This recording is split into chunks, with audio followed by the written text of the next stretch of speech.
কোন পারপাসে ইউজ হয়। এআই আমাদের দেশে ইউজ হয় একজন নারী নেত্রী কিংবা একজন পুরুষ তাকে নিয়ে একটা ছবি বানাবে, একটা ভিডিও বানাবে। এর বাইরেও যে এআই এর কিছু কাজ আছে, আমার মনে হয় যে বাংলাদেশের একটা বিশাল সংখ্যক জনগণ সেটা জানেই না। তো সে যখন এআই এর কথা বলছিল তখন আসলে আমি ওটাই ভাবছিলাম যে তাদের দেশের এত যে প্রোগ্রেস, তারা যে এত উন্নত হলো, এবং আমাদের যে এখনও আমরা এআইকে শুধুমাত্র নারীকে নিগ্রহের জন্য যে ব্যবহার করছি, সেটার আসলে কম্প্যারিজনটা আমার মাথায় এলো, সেখান থেকে এটা বলা। তো আমি আমাদের যারা গেস্ট আছেন তারা বেশিরভাগই হচ্ছেন ভিকটিম। আমরা তাদের কাছ থেকে তাদের একেবারে যে অভিজ্ঞতা সেটা শুনতে চাই, তারা কি ফেস করেছেন। এবং তারা আমাদের প্যানেলিস্টদের কাছ থেকে, যেহেতু আমাদের ক্রিমিনোলজি ডিপার্টমেন্টের চেয়ারম্যান আছেন, আমাদের প্রক্টর মহোদয় আছেন, আমাদের মাননীয় সংসদ সদস্যবৃন্দ আছেন, তাদের কাছ থেকে আসলে আমরা উত্তরণের যে পদগুলা তারা কি ভাবছেন সেটা শুনতে চাই। এই মুহূর্তে আমি কথা বলার জন্য অনুরোধ করছি মুনতাহা ইসমাইল ঈশা, স্টুডেন্ট অ্যাক্টিভিস্ট, ঢাকা বিশ্ববিদ্যালয়। আসসালামু আলাইকুম। প্রথমে ধন্যবাদ জানাচ্ছি এখানে আয়োজক যারা ছিল আজকের এই international day of countering hate speech আয়োজন করা এবং এই দিনটা সম্পর্কে জনসচেতনতা সৃষ্টি করা, কিংবা অনলাইনে নারীরা যে পরিমাণ বুলিং কিংবা হ্যারাসমেন্টের শিকার হচ্ছে সেটা নিয়ে সচেতনতা সৃষ্টির জন্য এবং আমাদেরকে কিছু বলতে সুযোগ করে দেওয়ার জন্য। প্রথমত, as a activist and conscious student of Dhaka university, আমি সবসময় চেষ্টা করি যে আমার ক্যাম্পাসে ঘটে যাওয়া বিভিন্ন ধরনের অন্যায়, অপরাধ কিংবা অধিকার আদায়ে নিজের গলার যে ভয়েসটা সেটা সবসময় রেজ রাখার জন্য। তো এটা হতে পারে অনলাইনেও হতে পারে, অফলাইনেও হতে পারে, কিন্তু দেখা যায় যে অফলাইনে সবসময় সেইভাবে সুযোগ থাকে না। তো যার কারণে অনলাইনে আমাদের অ্যাক্টিভিটিসগুলো কন্টিনিউ থাকে। কিন্তু এই ক্ষেত্রে একটা বিষয় দেখা যায় যে যখন অফলাইনে কোনো একটা হ্যারাসার একজন নারীকে হ্যারাস করবে, তখন সেটা ইনস্ট্যান্টলি কোনো অ্যাকশান নেওয়া যেতে পারে যেহেতু সে ভিজুয়ালি প্রেজেন্ট থাকে। But what about online?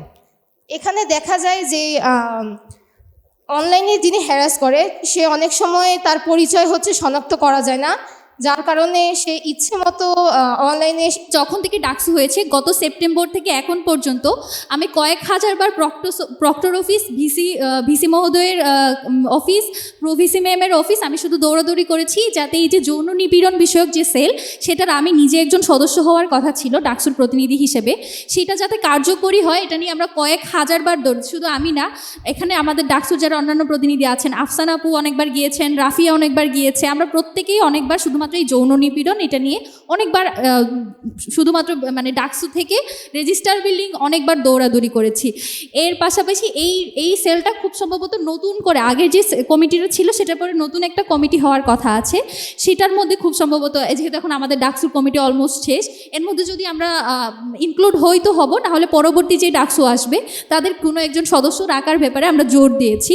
একই সাথে আপনি যে কথাটা বলছিলেন যে ডাকসুকে বেশ্যাখানা বলা, এবং সেটার প্রেক্ষিতে ডাকসুর কেউ প্রতিবাদ জানায়নি, এটার আমি একটু মনে হয় যে আপনার ভুল কনসেপশন আছে। এটা নিয়ে ডাকসু থেকে প্রতিবাদ জানানো হয়েছিল এবং সেই নেতাকে বহিষ্কারের দাবি করা হয়েছিল, পরবর্তীতে সেই নেতাকে বহিষ্কারও করা হয়। এবং একই সাথে যেটা বলছিলেন যে আমার মনে হয়েছে যে এই ব্যাপারগুলো আসলে মিসকনসেপশন থাকা উচিত না। বিভিন্ন টাইমে বিভিন্ন সময়ে নারী, বিশেষ করে নারীদেরকে যেভাবে স্লাট শেম হয়, বিশেষ করে নির্বাচন পূর্ববর্তী সময়ে আমরা দেখেছি, যেটা একেবারে পুরুষের ভাগের যে গালি সেটাও কেন জানি না নারী নেত্রীদেরকে খেতে হয়েছে। দেখা যাচ্ছে যে জামাত শিবিরের কোনো একজন নেতাকে তারা আসলে গালি দিতে চায়, সেই গালিটা আসলে আমাকে নিতে হচ্ছে, কিংবা ছাত্রদলের কেউ একজনকে গালি দিতে চায়, সেই গালিটা আসলে মনসুর আব্বাকে নিতে হচ্ছে, কিংবা দেখা যাচ্ছে এনসিপির কোনো নেতাকে তারা গালি দিবে, তখন টেনে আনা হচ্ছে এনসিপির অন্য কোনো নেত্রীকে। এই ধরনের ব্যাপারগুলো যখন খুব বেশি ঘটছিল, তখন ডাকসুর তরফ থেকে আমি নিজেই সেই বিবৃতিটা লিখেছিলাম, সেজন্য আমি বলতে পারছি প্রত্যেকটা নারী যারা খুব বেশি স্লাট শেমের শিকার হয় তাদের প্রত্যেকের নাম ধরে ধরে আমরা বিবৃতি দিয়েছিলাম, এবং ডাকসু এই ব্যাপারে সবসময় সচেতন ছিল। তো এই যে ব্যাপারটা আসলে আমি শুরু থেকেই বলছিলাম, সেটা হচ্ছে আমরা নারী হওয়ার পরেও যখন আমার সাথে হয় তখন আসলে আমি নিজের জন্যই আসলে কিছু করার থাকে না, জিডি করা, বিবৃতি দেওয়া, এটুকুতেই আমি সীমাবদ্ধ। তাকে যে আইনের কাছে অ্যাকাউন্টেবিলিটি যে নেওয়া নেওয়ানো, সেটা পর্যন্ত যাওয়ার যে প্রসেস, সেই প্রসেসটাই এত বেশি কমপ্লেক্স।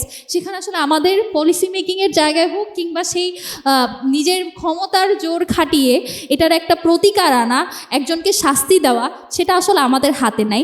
যেটুকু আমাদের হাতে আছে সেটুকু করার জন্য আমরা সবসময় প্রচেষ্টা জারি রেখেছি। এবং যেহেতু আপু অনেকগুলো আমাদের সমালোচনা করেছেন ডাকসু এবং অনেকগুলো মানে ব্যক্তিগত জায়গা থেকে, সেইগুলোকে আমি পার্সোনালি আমলে নিলাম। এবং আমার যেহেতু ইশতেহারে ছিল যে নারীদের জন্য কিছু করা, নারীদের নিয়ে করা, সেই জায়গা থেকে আমি এই ব্যাপারে সামনে আরও কাজ করার চেষ্টা করব। আরও একটা ব্যাপার, যেটা আজকের যে প্যানেল ডিসকাশন, সেখানে মনসুরা আপুরও আসার কথা ছিল, কিন্তু তিনি কোনো কারণে ব্যস্ততার কারণে আসতে পারেননি। এবং উমামা আপুকেও আমরা দাওয়াত করেছিলাম, তারও পরীক্ষা চলছে। আমরা মোটামুটি সব ঘরানার নারীদেরকেই এখানে ইনক্লুড করতে চেয়েছি, কিন্তু তাদের যেহেতু এখন সংসদে অধিবেশন চলছে, একই সাথে অনেকের পরীক্ষা চলছে, সেই কারণে অনেকে উপস্থিত হতে পারেননি। ধন্যবাদ আপুকে, তার প্রত্যেকটি কনসার্ন আমরা আমলে নিলাম।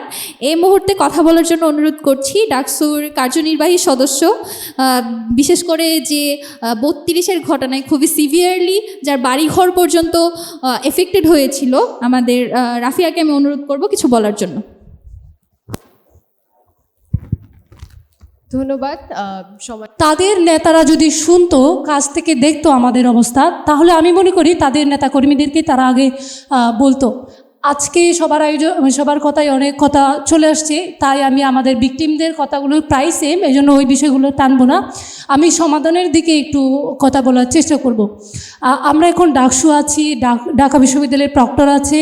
সেক্ষেত্রে আমরা যদি সচেতন হই, আমরা যদি আসলেই মেয়েদেরকে একটা নিরাপদ জায়গা দিতে চাই, তাহলে আমরা চাইলেই পারি যে ঢাকা বিশ্ববিদ্যালয়ের কোনো শিক্ষার্থী যদি নারীদেরকে হ্যারাস করে, তার বিপরীতে গিয়ে আমরা একটা অ্যাকশন নিব, যেটা যুগান্তকারী অ্যাকশন হবে, এবং যার ফলে হাজার হাজার হ্যারাসার সাবধান হয়ে যাবে যে এখানে নারীদেরকে কটু কথা বলে আসলে পার পাওয়া যাবে না। এরকম একটা দৃষ্টান্তমূলক শাস্তি যদি আমরা দিতে পারতাম, তাহলে হয়তো আমার ঢাকা বিশ্ববিদ্যালয় নিরাপদ হতো। সেই সাথে আমি আজকে এখানে বসে সবার কথা যখন শুনছিলাম, আমার সবচেয়ে বেশি মনে পড়তেছিল যেই অবস্থাটা, সেটা হলো সংসদে যখন একটা সংসদ সদস্য নারীদের নিকাব এবং বোরকা নিয়ে কটূক্তি করছিল, পিছন দিয়ে আমাদের নারী সংসদ সদস্য যারা সংরক্ষিত আসনে গিয়েছেন, তারা হাততালি দিচ্ছিল।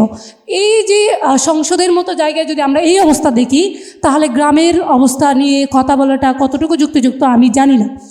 এক্ষেত্রে কী হয়, আমি সবচেয়ে আশা করব যে এমন হবে, বিএনপির কোনো নেতা যদি এরকম কটু কথা বলে, বিএনপির নেতাকর্মীরা আগে প্রতিবাদ করবে। বিএনপির কোনো নেতাকর্মী যদি এরকম নারীদেরকে হ্যারাস করে, তাহলে তাদের নেতাই আগে প্রতিবাদ করবে।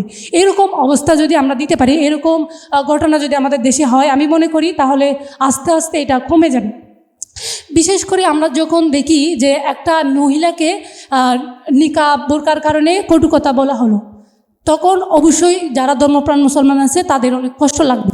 কিন্তু আমরা যখন দেখি যে ওই যে বোরকা নিকাবকে কটাক্ষ করার বিনিময়ে তার প্রতিবাদে আমরা ওয়েস্টার্ন ক্যারি করা একটা নারীকে কটূক্তি করব, দ্যাটস প্রবলেম। আমাদের দেশে বেশিরভাগ এমন হয়, নোংরামিকে নোংরামি দিয়ে জাস্টিফাই করা হয় বা প্রতিবাদও করা হয় নোংরামি দিয়ে। আমি যখন নোংরামির বিরুদ্ধে বলবো, তাহলে আমার বিরুদ্ধে যে নোংরামি হবে সেটার বিরুদ্ধে বলবো, সীমা আপার সাথে যে নোংরামি হবে সেটার বিরুদ্ধে বলবো। আমরা যখন নারীদেরকে আমরা শুধু বিভিন্ন মতাদর্শ ভাগ না করে, বিভিন্ন পলিটিক্যাল পার্টি ভাগ না করে শুধু নারী হিসেবে দেখব, তার স্বাধীনতার কথা চিন্তা করব, তার পোশাকের যে অবস্থা সব কিছু মিলিয়ে, পোশাক বলেন, পলিটিক্স বলেন, সব কিছু মিলিয়ে আমরা যখন একটা নারীকে শুধু নারী বা মানুষ হিসেবে চিন্তা করতে পারবো, তাহলেই আমরা এই ঘটনাগুলোর থেকে বের হইতে পারবো। দেখেন, আমাকে গালি দিলে যেমন আমার যারা ফ্যান ফলোয়ার আছে বা বন্ধু বান্ধব আছে তাদের কষ্ট লাগে, সীমা আপারে গালি দেন বা সীমা আপার মতো যারা নারী আছে সব ওদের গালি দেন, ওনাদেরও কষ্ট লাগে। তো এটার আসলে সমাধান এটা না যে ওনার কর্মীরা আমাদেরকে গালি দিবে, আমাদের কর্মীরা ওনাদেরকে গালি দিবে। আমাদের সমাধানের পথে আসলে সবাইকে সম্মানজনকভাবে করতে হবে। আরেকটা বিষয় আমি লক্ষ্য করি, যখন আমরা মেয়েদের হ্যারাসমেন্টের বিরুদ্ধে সেমিনার করি বা মিছিল মিটিং যাই বলেন সব কিছু করি, দেখা যায় যে আমরা নারীদেরকে নিয়েই করি। আসলে কি নারীদেরকে নিয়ে কোনো সমাধান হয়? কারণ হচ্ছে আমরা নারীরা কিন্তু নারীদেরকে তেমন বেশি হ্যারাস করি না, আমাদেরকে হ্যারাস করা হয় পুরুষদের মাধ্যমে বা পুরুষ নেতাকর্মীদের মাধ্যমে। তাহলে আমরা নিজেরা যদি কথা বলি, নিজেরা গলা ফাটে চিল্লাইলেও কিন্তু সমাধানটা আসবে না। আমাদেরকে এখানে করতে হবে যে যে পুরুষরা আমাদেরকে করে তাদেরকে সাথে নিয়ে এই বিষয়ে অ্যাওয়ার হতে হবে এবং তাদের নেতা কর্মী বলেন যা সবাইকে নিয়েই অ্যাওয়ার হতে হবে।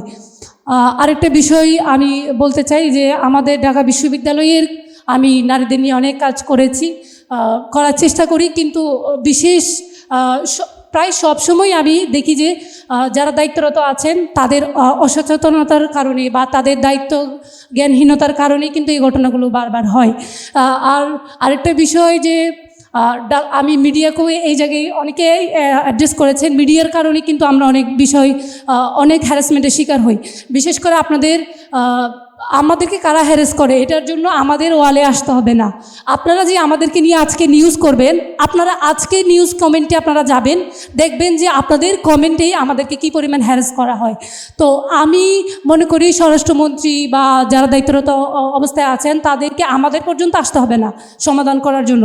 তারা যদি মেন স্ট্রিম মিডিয়াগুলো নিয়েই কাজ করে, তাদের কমেন্টের জায়গাগুলোতে যে আইডিগুলো থেকে এই ধরনের জিনিসগুলো হয় তাদেরকেই তারা রেস্ট্রিক্টেড করে হোক অথবা ডিসেবল করে দিয়ে যদি এরকম কোনো সিস্টেম আনতে পারে তাহলে হয়তো এটার 50% সমাধান হয়ে যায়। তো আরেকটা বিষয় আমি বলবো, ডাকসুর যারা নির্বাচিত হয়েছেন প্রায় অনেকেই মিডিয়াতে কথা বলেন। আমি মনে করি যে আমি মনে হয় সবচেয়ে কম কথা বলি মিডিয়াতে, কারণ আমি প্রায় সময় আপনাদের নিউজগুলোতে কমেন্টগুলো চেক করি, দেখি যে কারা কী কথা বলে। ওই কথাগুলো পড়ার পরে আমার আসলে সাহস হয় না যে আপনাদের মিডিয়াতে একটা কথা বলবো বা কোনো কিছু করব। আমি মনে করি যে আমি একটা কথা বললাম ওইটার হয়তো আমি ওইভাবে বুঝে বলিনি বা কোনো একভাবে বলছি আমি আমার মতো করে, কিন্তু আপনারা ওইভাবে হেডলাইন দিলেন যে আমাকে গালি দেওয়াটা জাস্টিফাই। তো ওখানে হাজার হাজার গালি আসলো, কিন্তু ওটা নেওয়ার মতো মানসিক অবস্থা আমার নেই।